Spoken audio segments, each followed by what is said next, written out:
Hello everyone, कैसे हैं आप सभी। Welcome back to my YouTube channel create learner. तो देखो, हम लोगों ने पिछली क्लास में आर्टिकल 14 को पढ़ा था।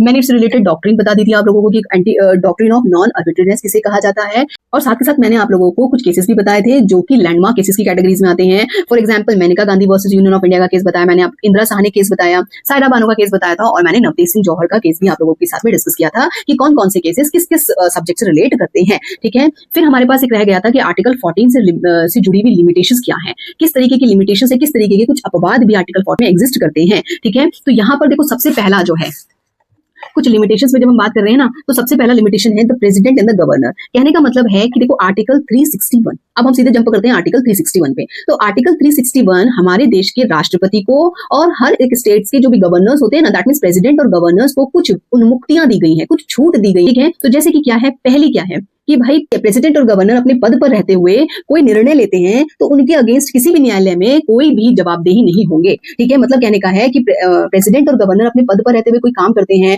कोई डिसीजन लेते हैं, तो उनके अगेंस्ट उस काम या उस डिसीजन के लिए किसी न्यायालय में उनको चुनौती नहीं दी जा सकती है। दैट मीन्स वो किसी भी चीज के लिए आंसरेबल नहीं होंगे। ठीक है, क्यों नहीं होंगे? क्योंकि देखो, प्रेसिडेंट और गवर्नर अपने आप से थोड़ी ना कोई काम करते हैं। प्रेसिडेंट और गवर्नर तो काम करते हैं काउंसिल ऑफ मिनिस्टर की एडवाइस पर। ठीक है, वो जो भी अभिभाषण भी देते हैं ना, जब आपकी लोकसभा के सत्र पहला स्टार्ट होता है तो अभिभाषण होता है, स्पीच वगैरह जो होती है, जो प्रेसिडेंट स्पीच देते हैं वो खुद की स्पीच नहीं होती है, वो भी काउंसिल ऑफ मिनिस्टर्स की स्पीच होती है। तो इसका मतलब है कि भाई काम जो किया है वो काउंसिल ऑफ मिनिस्टर ने किया है, लेकिन चेहरा कौन है? प्रेसिडेंट और गवर्नर है। तो भाई वो कैसे आंसरेबल हो सकते हैं? ठीक है, तो ये क्या है, उनके लिए उन्मुक्ति दी गई है, उनको छूट दी गई है। ठीक है, पहली छूट तो ये हो गई। क्लियर? दूसरा क्या है?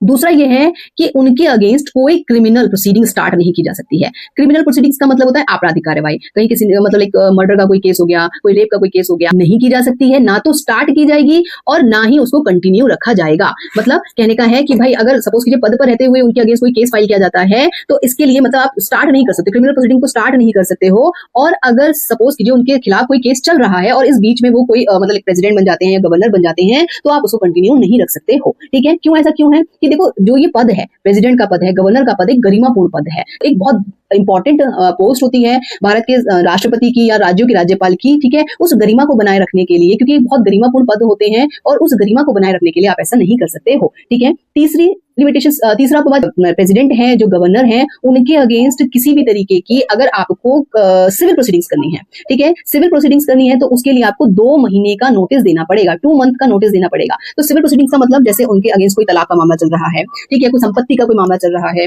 ठीक है, तो ऐसे जो सिविल मैटर्स होते हैं ना, अगर इस तरीके के कोई मैटर अगर स्टार्ट करने हैं तो आपको 2 महीने का नोटिस उनको देना पड़ेगा। ठीक है, तो ये कुछ उन्मुक्तियां दी गई हैं आर्टिकल 361 में प्रेसिडेंट और गवर्नर के लिए। फिर आता है हमारे पास मेंबर्स ऑफ पार्लियामेंट और लेजिस्लेचर। ठीक है, आर्टिकल 105 और 194। आर्टिकल 105 जो है वो है हमारा, आर्टिकल 105 जो है वो एमपीज को मुक्तियां देता है और 194 देता है एमएलएस को। ठीक है, एमपी और एमएलएस को कुछ संसदीय विशेषाधिकार दिए जाते हैं ना, ठीक है, कि भाई उन संसद में रहते हुए अगर वो किसी तरीके का अभिभाषण देते हैं, ठीक है, तो उसके अगेंस्ट किसी कोर्ट में सुनवाई नहीं होगी। ठीक है, या फिर संसद की प्रेमाइस से अगर उनको गिरफ्तार करना है तो आपको स्पीकर से परमिशन लेनी पड़ेगी, सभापति से परमिशन लेनी पड़ेगी, आप उसको डायरेक्ट गिरफ्तार नहीं कर सकते हो। तो ये कुछ विशेषाधिकार हमें मतलब मेंबर्स ऑफ पार्लियामेंट और लेजिस्लेचर्स को दिए जाते हैं। दैट मींस ये क्या है, समता के अधिकार के अगेंस्ट है, इसमें कुछ लिमिटेशंस लिखी गई हैं। क्लियर है? फिर आता है फॉरेन डिप्लोमेट्स कि जितने भी विदेशी राजनयिक होते हैं, राजदूत होते हैं, एम्बेसडर्स होते हैं, अगर वो भारत में रहते हुए कोई क्राइम करते हैं तो उनको भारत के लॉ के अकॉर्डिंग सजा नहीं सुनाई जाएगी, उनको उनके देश के अकॉर्डिंग सजा सुनाई जाएगी। हालांकि भारत सरकार उस पर दबाव बना सकती है कि भाई मतलब केस को आगे बढ़ाने के लिए, ठीक है, लेकिन भारत में रहते हुए उन पर कोई भी सजा नहीं होगी। ठीक है, तो ये भी क्या है, एक लिमिटेशन के अंतर्गत आती है। क्लियर हुआ? चलो, फिर इसके बाद ये जो वेलफेयर लॉज है आर्टिकल 31C,